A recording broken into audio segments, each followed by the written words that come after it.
EVM मशीनच्या विरोधात आज सगळी जनता उभी आहे. का बरं आहे? विनाकारण तर नसणार, तर आजची दुनिया आहे, टेक्नॉलॉजीची दुनिया आहे.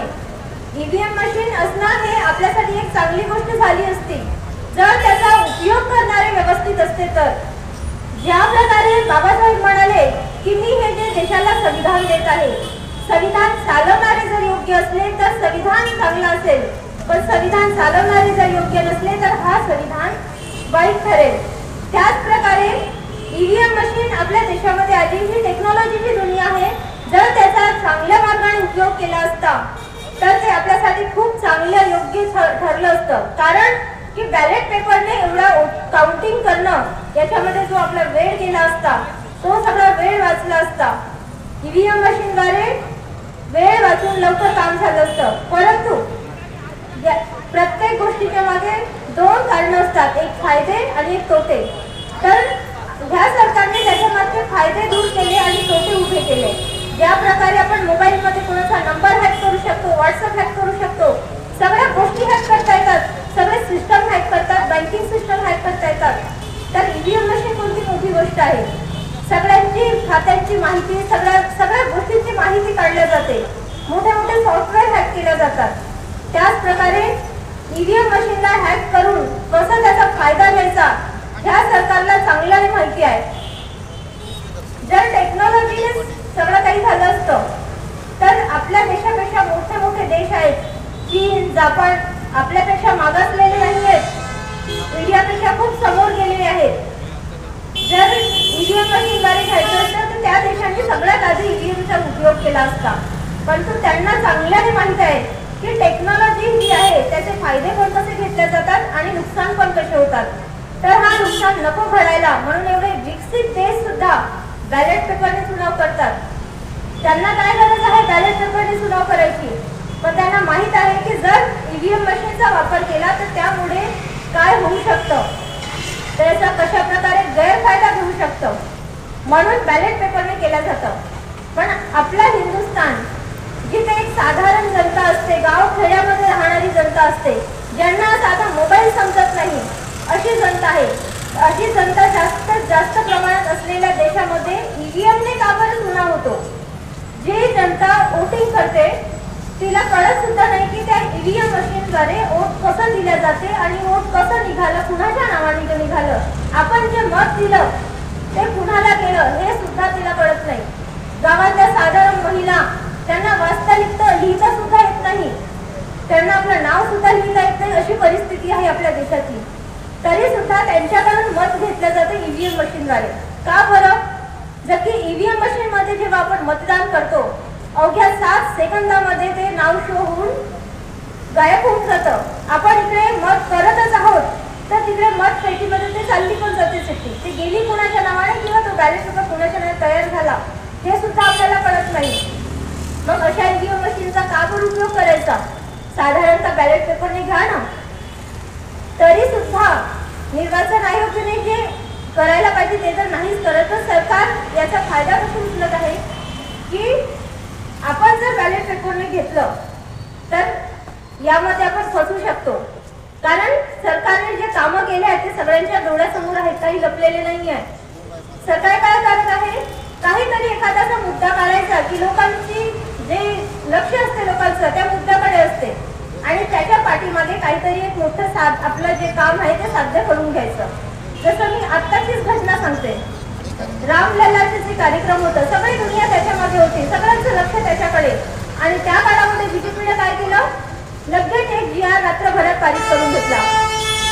या जनतेला माहितीच नाही आहे की सरकार काय करत आहे. त्या 2 दिवसामध्ये जो GR पारित झाला त्या GR मध्ये काय दिलं आहे कुणालाच नाही माहिती. आजची जी युवा पिढी रात्रंदिवस अभ्यास करत आहे, कॉम्पिटिटिव्हची एक्झामची तयारी करत आहे, 24-24 तासातून हार्डली 3-4 तास झोपते आणि बाकीचे तास अभ्यास करते, त्यांचं काय किती नुकसान होत आहे. साधारण परिवार आपल्या मेहनतीचा पैसा लावून आपल्या मुलांना शिकवतो. का बरं शिकवतो की गव्हर्नमेंट जॉब मिळेल तर माझा मुलगा सुखाने राहील आणि आमचा पूर्ण परिवार सुखाने राहील म्हणून.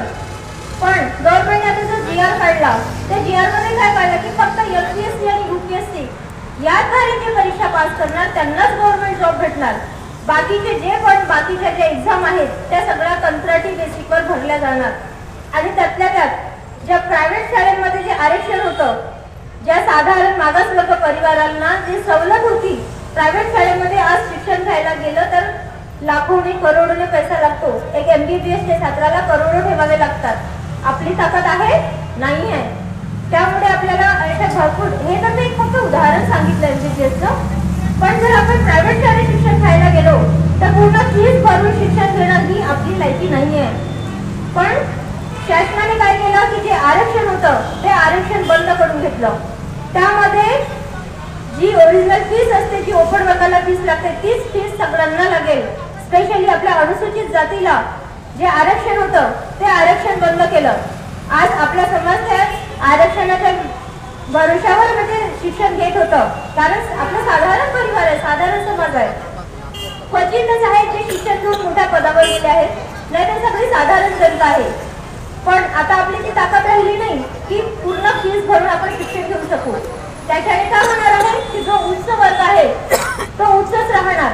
आणि आपण ज्या आरक्षणाच्या भरोश्यावर आपण शिक्षण घेत होतो, मेहनत करत होतो आणि त्याच्या बरोबरीने वर जाण्याचा प्रयत्न करत होतो, त्या सरकारने तो रस्ताच बंद करून दिला आहे.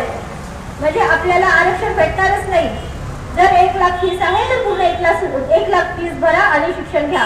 मग आपली ती ऐपत आहे नाही. मग काय करणार आहोत आपण?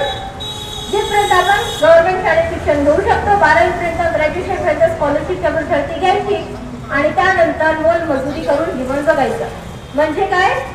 आपण साधारणचे साधारणच राहायचं, त्यांच्या बरोबरीने वरपर्यंत जाऊ नये. तर हे ना माझं सांगण्याचं फक्त तात्पर्य झालं की ते काहीतरी एखादं मोठं काम काढतात, समाजाचं लक्ष त्याच्याकडे वेधतात आणि त्याच्या मागे हे असे GR पारित करतात. आपल्याला ज्या खूप काही सवलती आहेत त्या हळूहळू करता करता पूर्ण कमी करत आहेत. त्यांनी सगळे क्षेत्र कंत्राटी बेसिकवर करून घेतले आहे. चाहे ते रेल्वे सेक्टर असो, प्रायव्हेट कंपन्या असो किंवा काही असो, बँकिंग सेक्टर सुद्धा, ते सुद्धा प्रायव्हेटायझेशन करून घेतलं आहे. म्हणजे या सगळ्यांमध्ये पिसला कोण जात आहे? आपण साधारण परिवार, ज्यांच्याकडे पैसा आहे त्यांना काही फरक पडत नाहीये, पण आपल्यासारख्या लोकांची फसवणूक होत आहे. तर आपल्या आम जनतेने हे बघायला पाहिजे आणि आपल्यासोबत काय अन्याय अत्याचार होत आहे हे बघायला पाहिजे. आणि ही सरकार आपल्या फायद्याची आहे की नाही आहे हे बघायला पाहिजे. आणि अशी सरकार नकोच आम्हाला की जी सरकार आमच्या भल्याचं काही करू शकत नाही, आमचे फ्युचर सिक्युअर करू शकत नाही, आम्हाला सवलती निर्माण करून देऊ शकत नाही. अशा सरकारला जिंकून आणून आम्ही करणार तरी काय?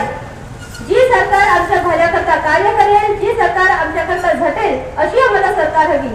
आणि मग अशी सरकार जर आम्हाला हवी आहे तर आम्हाला तो व्यक्ती निवडावा लागेल की असा कोणता व्यक्ती आहे जो आपल्याकरता हे सगळं करेल. आणि मग अशा व्यक्तीला आपण वोटिंग करून त्याला निवडून आणलं पाहिजे.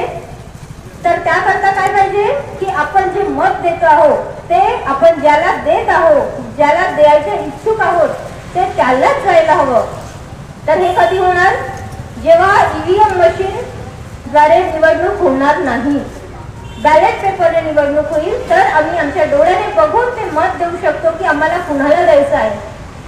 जर EVM मशीन हटली नाही तर आम्ही कितीही प्रयत्न केले, आम्ही कितीही BJPच्या विरोधात गेलो किंवा जी पण सरकार अन्याय अत्याचार करेल तिच्या विरोधात उभं होण्याचा आम्ही प्रयत्न केला, तरी पण जोपर्यंत EVM मशीन आहे तोपर्यंत आपण काहीही करू शकणार नाही.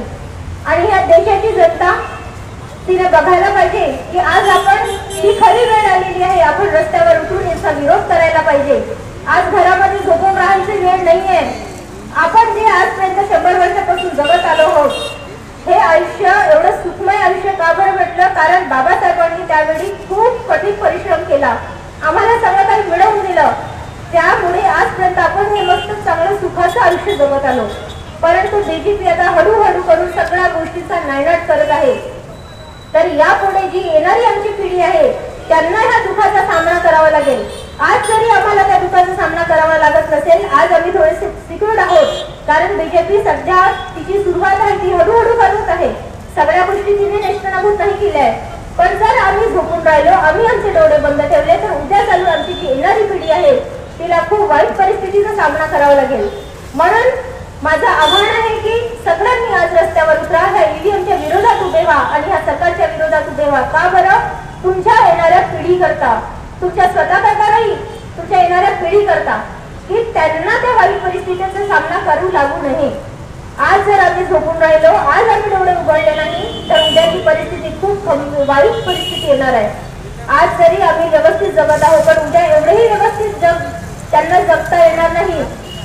म्हणून सगळ्यांनी आज जागे व्हा आणि हे ईव्हीएम मशीन बंद झालीच पाहिजे.